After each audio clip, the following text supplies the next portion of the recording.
Experts like Dr. Stacy Sims or Dr. Gabrielle Lyon and myself keep saying that everyone, especially us women, need to do strength training for a healthy metabolism, brain function, longevity, and also for transforming your body into its fittest, hottest version ever. But then you keep seeing lean supermodels and Insta girlies do Pilates all the time and never push irons. Except maybe the teeny tiny 1 kg ones, no offense. And then you see those fitness influencer girls at the gym who have beautiful and healthy bodies that look very strong, but your body goals just don't aim at that bubbly muscle look, but rather that lean, toned Pilates girl look. So you're not the only one wondering, if I want to look lean and toned, not bulky, which one is actually the better choice for you?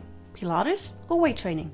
Or maybe both. If you're new here, hi, I'm Hannah. I have certifications in nutrition and in fitness, and I love science. And in this video, I'll break down what Pilates and weight training each do to your body from both a physiological and aesthetic perspective, why some women do get bulky from weightlifting and what bulky even means, and how to use both intentionally based on science and my own experience with myself and my clients, so that after this video you can stop guessing and finally know exactly how to use your workout time best for your goals. Well, let's get into it. So let's first talk Pilates. And before we talk about what it does to your body and what it's good for, let's define it, because you might still be confused if any type of home workout, for example, is considered Pilates too. So Pilates is basically defined as a form of resistance training, using your body weight as resistance, maybe resistance enhancers like ankle weights, for example, or springs if we talk about reformer or Dighriri Pilates. And as a little spoiler, it does make a difference if we're talking about mat Pilates, where you're only using your body weight, or reformer, but more on that in a minute. And the main focus of any type of Pilates is to improve your control, your muscle control, your posture, your core strength, which also helps with posture, and to improve your strength endurance. And what that means, we'll talk about in a minute. In general, for Pilates, the external load is relatively low compared to gym weights, for example, and that impacts how your body adapts to that training. So Pilates is resistance training, but it's not heavy resistance. Now, one of the main benefits of Pilates is that you train your strength endurance. What does that mean? Well, it means how enduring your muscles are. So how long you can perform a certain type of exercise, or how many times, which is the reason why these strong gym bros keep failing at Pilates, even though you would think that they're very strong, but they're never training or rarely training their strength endurance. Instead, they train for big muscles, which is a different type of training, which I'll also explain later in this video. So if you do Pilates, you usually tend to do a lot of repetitions, and through that, your muscles get better at working for longer, and you train your muscles for more control, stability, and efficiency. Basically, it trains your muscles to work better. And also it's amazing for your joint health, because it trains your mobility, the mobility of your joints and your muscles, because you tend to do the whole full range of motions. You don't just do a little bicep curl, a teeny tiny one to grow your bicep, but instead you tend to do full range of motion exercises, meaning you use the full range that your muscle can move. And that helps a lot with not getting stiff. And since with Pilates you tend to do a lot of repetitions at low weight, you're training for strength endurance, which is one form of training, and not for hypertrophy, which is the type of training you need to grow your muscles. And that is exactly why Pilates does not really help that much with building muscle mass. It can help build muscle at the start. If you've never worked out before, any type of resistance, even if it's just your body weight, will make your muscles grow, because that is progression. You're putting new stress, a new challenge to your muscles by just, lifting your leg a couple of times because you've never done that before. But at some point, it won't do much for you for muscle growth, because in order for your muscles to grow, they need something called progressive overload. In simple terms, a new challenge regularly, because muscles grow by you putting a significant amount of stress, physical stress, aka weights, on them, so that the muscles get tiny tears, which then need to be healed by eating enough protein, and by that you grow muscle mass. And if you do Pilates, at least mat Pilates, at some point it's just, there's no much more load you can put on there. Now if you do reformer Pilates, where you use springs that are adjustable, you can increase the load that you put on your muscles. So there is a lot more possible to keep building muscle. But also there, at some point, if you're using the hardest springs, you can't grow anymore. Your muscles can't grow anymore. And that is basically why you never see Pilates girlies looking bulky, because they don't have the muscle mass that could make them look bulky. And if you see Pilates girlies who still look very lean, but they claim to not do weight training, which is rare, but if you do, that leanness is basically just low body fat percentage, because the definition of lean is low fat compared to muscle. So yes, you can be lean with only Pilates, but it's not very efficient to get lean. A lot more efficient for muscle building, losing fat, being healthy overall is weight training. And I'm saying it's the more efficient way. I'm not saying it's the absolute better way, but more on that later. And with efficiency, I just mean you need to do a lot less of that thing, in that case weight training, compared to the other thing, in that case Pilates. So looking snatch is actually about the body fat percentage. That's right. And how do I know what my body fat percentage is and if I'm making any progress in that? Glad you asked. There's actually a very smart tool that can help you analyze exactly that and a lot more, namely the Body Pod by Hume Health, which is so much more than just a regular smart scale. It is a full body analyzer because it tells you pretty much everything you want to know about your body composition, including your body fat percentage, aka how much muscle mass you have compared to the fat mass you have in your body. And it doesn't only tell you that for your whole body, but also for certain parts of your body, namely your left and your right arm, your trunk, and your left and your right leg. So you know exactly which part of your body might need a bit more attention at the gym. Ooh, that's cool. What else does it tell me? So many more things, including, for example, also your bone density, which is one of the most important pros for weight training, because weight training improves your bone density, and your bone density is something that especially us women are losing the older we get, which is the reason why so many old women keep breaking their bones, because they fall and then their bone density is so low that their hips, for example, often it's their hips, break just by falling down from their chair, for example. To find out what your own body fat percentage and your bone density is, you can get your own Body Pod by Hume Health through the link in my description. And if you use that link and my code, you can save up to 50%. Thank you so much to Hume Health for sponsoring this video. Now, speaking of bone density, this is actually one of the main reasons why experts say that especially as women need to do weight training, because while any type of workout is good for your body, your bone density only gets better from putting weights onto them. But improved bone density is not the only pro of weight training. Also, or well, probably even kind of more so, is that it helps you build muscle mass. Why do you need muscle mass? For so many reasons, including, next to aesthetics, which we'll talk about in a second, also metabolic health, and especially how well your body can handle insulin. Insulin resistance is one of the main causes for so many different diseases and struggles with metabolism. And your muscles help your body to process the glucose, the sugar that you put into your body. And also, having muscles makes you strong, meaning you can lift up stuff now, but especially when you're older. Your 80-year-old self will thank you when you've trained your muscles so that you can get off the chair or carry your groceries home by yourself. And especially women, everybody, but especially women tend to lose muscle mass as we age. But we can prevent that by eating enough protein and by doing weight training. Now, what do I mean by weight training? Well, by lifting weights, but not just any weights, but weights that are heavy enough that you cannot do more than about 12 repetitions before taking a break. Maybe 15 repetitions tops. And this low repetition, high weight kind of training is also called hypertrophy training.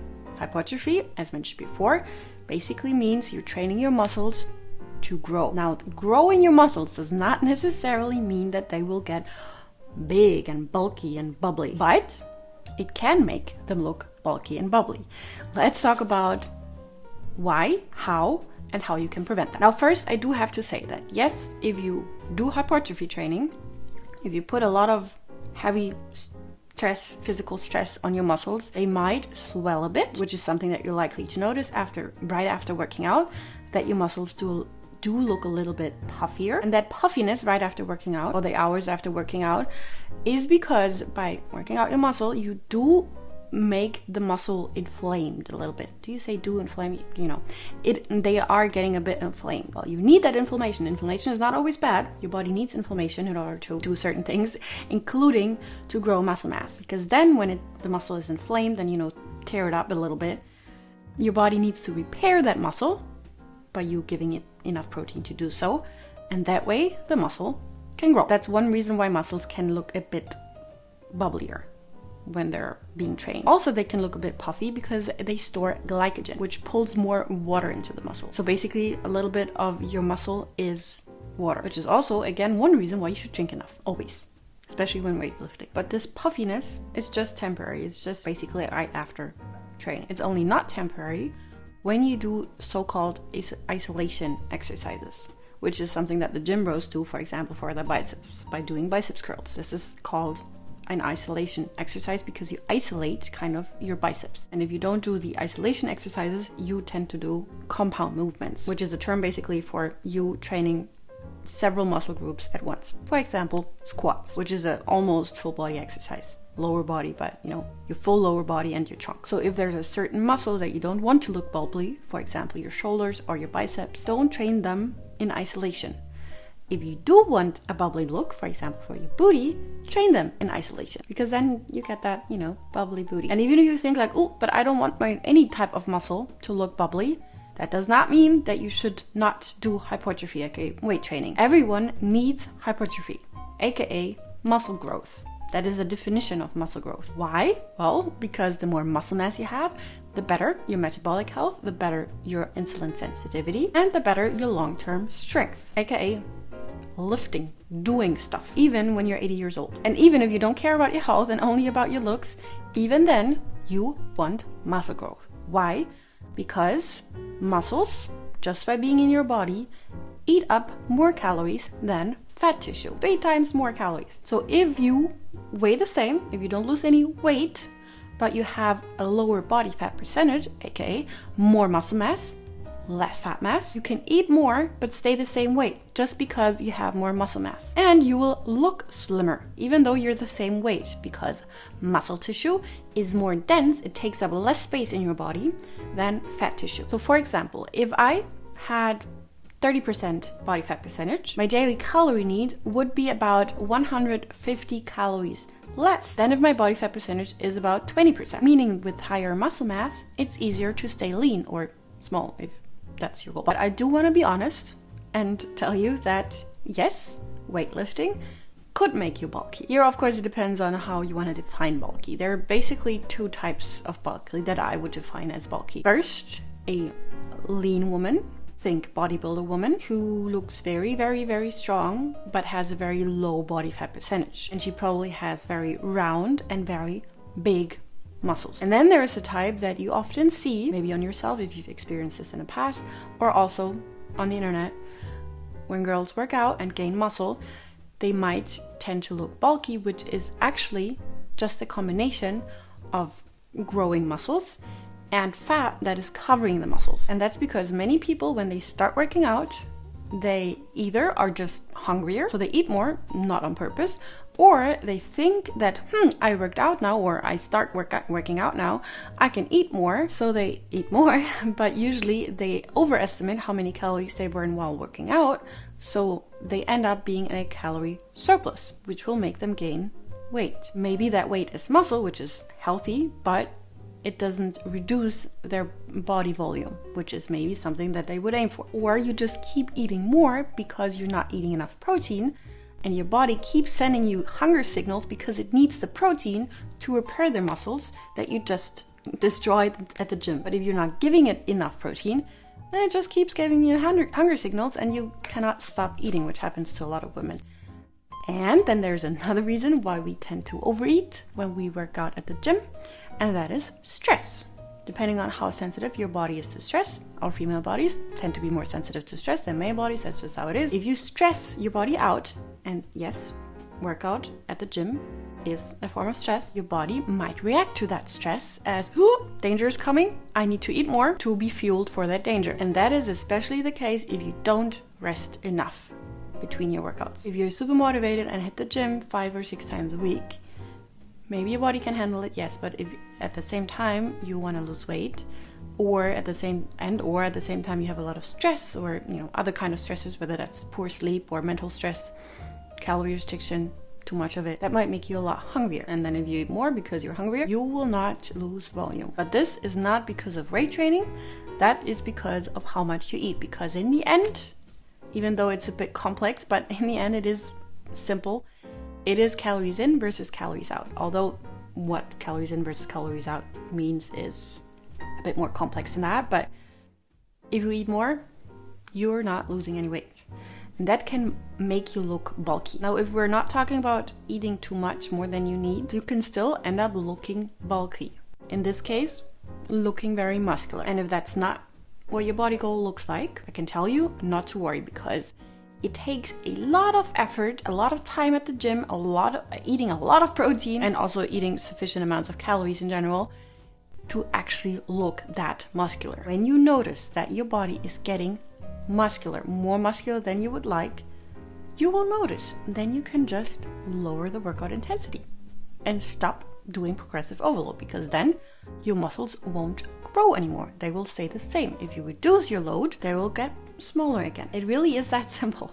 You can just adapt. But depending on where you're starting from, it'll take a lot of time and a lot of effort to get to the point where you will be very muscular. And if you get there, you can adjust. So why do some of the girls look bulky in your eyes and some don't? Well, it's basically about physiology, because your muscles beneath the fat tissue that you have look a certain way, and you can influence how they look, how big they look, how small they look, by training them. Your fat cells, on the other hand, are genetic. You cannot influence how many fat cells you have on your butt, on your legs, on your arms. That is genetic. So if you, for example, don't have a lot of fat cells around your butt, but train your legs a lot, then your legs might get bigger, especially because the quads are very sensitive, especially for us women, are very sensitive to getting bubbly, especially if you train them in isolation. Then you might get a more manly body, which is not like this, like an hourglass figure with an hourglass booty, kind of, but more like, you know, very narrow hips, because you don't have many fat cells around your booty anyways, and then your body fat percentage is going down even more, so this is getting very slim. But then you're training your quads and your, upper legs a lot, then that might give you that very strong, more bubbly look. Meaning genetics play a role here too. But also there, if you see that your body is changing in a way that you don't like, you can always adjust. Now I do want to mention here though that hormones play a role too, which is why, for example, if you have PCOS, you might notice that you're getting closer to being bulky quicker than maybe your friends without PCOS. And that is because if you have PCOS, you tend to have more androgen hormones, and those androgens, particularly testosterone, help building muscle quicker, faster, more effectively. What does that mean? That you might just have to adjust your training a little earlier. It's not necessarily a bad thing. You're just, you have to put in less work to gain the muscles than your friends without PCOS. At least there's some perk about it. But even if you don't have PCOS, hormones are genetic. Some people have more female hormones, the others have more androgens. I, for example, tend to build muscle rather quickly, but I don't mind that because, I know how valuable a healthy muscle mass is. Still, I, in my opinion, have never looked bulky. This, for example, is me only doing weightlifting, and this is a picture from the time where I only did very light mat Pilates workouts. And I didn't have my body analyzer back then, but I'm guessing that I didn't really have good bone density and also not a lot of muscle mass. Still, my clothing size in this one was a bit smaller than in that one. And I do look kind of muscular, I guess, but in my opinion, I do not look bubbly or bulky at all. Although in the future, I will aim for more body fat than this, because this was not so healthy for my body. And also I think it's prettier if you have a little bit of fat on your female body, but that's just my personal preference. So I do recommend to everyone, especially to every woman, to do strength training. Can you do weight training without getting bulky? Absolutely. It depends a bit on genetics, it depends a bit on how you train, how much rest you get, how you eat. But regardless, when you notice that your body is getting too muscular, just take it down a notch. And if you don't want to intentionally gain muscle, look at what you eat and try to not overestimate how many calories you burn while working out. There are calculators for that online. Now, verdict: Pilates versus strength training. You probably know the answer by now. It depends, but you do need strength training. There's no discussion about that. Pilates is not necessary. If you like it, do it. If you want to improve your posture, do it. But experts and I and everybody who knows what they're saying will tell you that you should not do Pilates instead of strength training. Now, obviously, the best workout is the one that you do consistently. So if you hate strength training and if you would not ever do that consistently, but you would do Pilates consistently, then Pilates is better than strength training, obviously. But if you want to hear the clear advice, strength training about 3 times a week, and then the rest you can do Pilates. Or something that works for many women as well is to do workout cycling, meaning do the heavier strength training exercises during the first 2 to 3 weeks of your cycle, and then the week before your period, do softer workouts like Pilates, because that is a time of the month where many of us women, not all of us, but many of us are a bit weaker. And that's the perfect time for doing Pilates, yoga, mobility exercises, you know, the lower impact stuff. And you can reduce the risk of getting bubbly from weightlifting by first not doing isolation exercises. So for example, no biceps curls if you don't want your biceps to be bubbly, by not eating in a surplus, and to reduce the intensity or the volume of your exercise once you notice that you've built enough muscle. You can either do a little less of the weightlifting, or you can switch to doing more Pilates to just maintain the muscles that you have. But in the end, this is individual. I can only tell you my recommendation and what experts say and what research says, and that is pretty clear, I think, strength training. But in the end, do whatever feels good to you. And if you want a step-by-step guide on how to build a workout routine that you can actually stick to, have a look at this video right here. Other than that, thank you so much for watching till the end. I'm very happy to have you, and I'll see you in my next video. Happy lifting!